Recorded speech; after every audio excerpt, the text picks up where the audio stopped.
Hey buddies, welcome back to అనలిసిక్ tutor. This is Jatan. So మన channel లోపల మనం మెడికల్ ఎడ్యుకేషన్ అండ్ నోటిఫికేషన్స్ గురించి వీడియోస్ వేసుకుంటాం. కొత్త వచ్చి సబ్స్క్రైబ్ చేసుకో, మీ ఫ్రెండ్స్ అందరూ కూడా షేర్ చేయి. సో ఈరోజు వీడియో లోపల మనం రెండు విషయాల గురించి మాట్లాడుకుందాం. సో పారామెడికల్ లోపల ఎవరైతే డిప్లొమా కంప్లీట్ అయిపోయిందో వాళ్ళందరికీ కూడా రిజల్ట్స్ వచ్చినాయి మనకు తెలుసు. I heartly congratulate you people who got good marks. And ఎవరికైతే మంచి మార్క్స్ రాలేదో అండ్ ఎవరైతే ఫెయిల్ అయ్యారో వాళ్ళ కోసం ఈ వీడియో. సో మీ ఫ్రెండ్ సర్కిల్ లోపల ఎవరైనా ఉంటే వాళ్ళకి షేర్ చేయి. అండ్ ఫస్ట్లీ మనం ఏం చేస్తామంటే, సో మీకు డీటెయిల్గా చెప్తా, ఓకేనా? సో వీడియోని ఎండ్ దాకా చూడు. ఫస్ట్లీ ఏంటంటే, ఎవరికైతే మంచి మార్క్ రాలేదో వాళ్ళ గురించి మాట్లాడుకుందాం. తర్వాత ఎవరైతే ఫెయిల్ అయ్యారో వాళ్ళ గురించి మాట్లాడుకుందాం. సో మనం ఆల్రెడీ ప్రీవియస్ ఒక వీడియో చేసుకున్నాం రీకౌంటింగ్ గురించి అని చెప్పి, రిజల్ట్స్ వచ్చినాయి నెక్స్ట్ ఏం చేయాలని చెప్పి ఒక వీడియో వేసుకున్నాం. అందులోపల రీకౌంటింగ్ గురించి మాట్లాడినాం. మనం రీఎవాల్యుయేషన్ అంటాం కదా, రీఎవాల్యుయేషన్ కానీ రీకౌంటింగ్ గురించి కానీ మనం డిస్కస్ చేసినాం.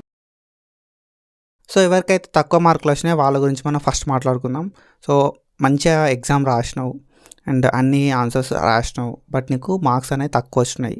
సో పేపర్ 1లో తక్కువ వచ్చినాయి, 2లో తక్కువ వచ్చినాయి, 3లో తక్కువ వచ్చినాయి. నీకు ఐడియా ఉంటుంది కదా, నువ్వు రాసిందే నీకు తెలుసు, నీ మీద నీకు కాన్ఫిడెన్స్ ఉంది, మార్కులు తక్కువ వచ్చినాయి. అట్లాంటి సిచ్యువేషన్ లోపల what you have to do is revaluation పెట్టించుకో, ఓకేనా? ఒక పేపర్కి 500 రూపీస్ ఉంటుంది. సో రీకౌంటింగ్ కానీ రీఎవాల్యుయేషన్ కానీ చేసుకో, సో దట్ నీకేంటంటే మార్క్స్ ఇంక్రీజ్ అవుతాయి తక్కువ మార్కులు వచ్చిన వాళ్ళకి. So when it comes to failed people, so ఎవరైతే తెలంగాణ పారామెడికల్ లోపల డిప్లొమా రిజల్ట్స్ లోపల ఫెయిల్ అని చూపెట్టిందో వాళ్ళు ఏం చేయాలి అంటే, so we people know, so మనం ఎట్లా అటెంప్ట్ చేసినాం అనేది మనకు తెలుసు.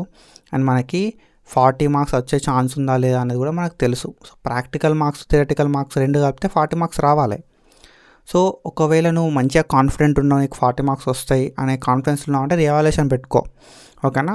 సో ఒక 2 మార్క్స్, ఇప్పుడు నీకు 38 మార్క్స్ వచ్చినాయి, 40కి పాస్. మనం ఒక 2 మార్క్స్ వస్తే పాస్ అవుతాం అన్న సిచ్యువేషన్ లోపల రీవాల్యుయేషన్ పెట్టుకో, ఓకేనా? సో 37, 38 వచ్చినాయి, సో నీకు మంచి కాన్ఫిడెన్స్ ఉన్నది నీ మీద, నీకు పాస్ అవుతాం అన్న సిచ్యువేషన్ లోపల 500 రూపీసే కదా, పెద్ద ఆలోచించకు, రీవాల్యుయేషన్ అయితే పెట్టుకో. రీవాల్యుయేషన్ పెట్టుకుంటే ఏంటంటే నువ్వు మళ్ళీ ఒకసారి ఎగ్జామ్ రాయాల్సిన అవసరం ఉండదు అన్నట్టు, ఓకేనా? So try for re-evaluation. So that's it for today. I hope you got clarity. And మనం చేసేది ఏంటంటే, తక్కువ మార్కులు వచ్చినా కూడా రీఎవాల్యుయేషన్ పెట్టుకోవడమే.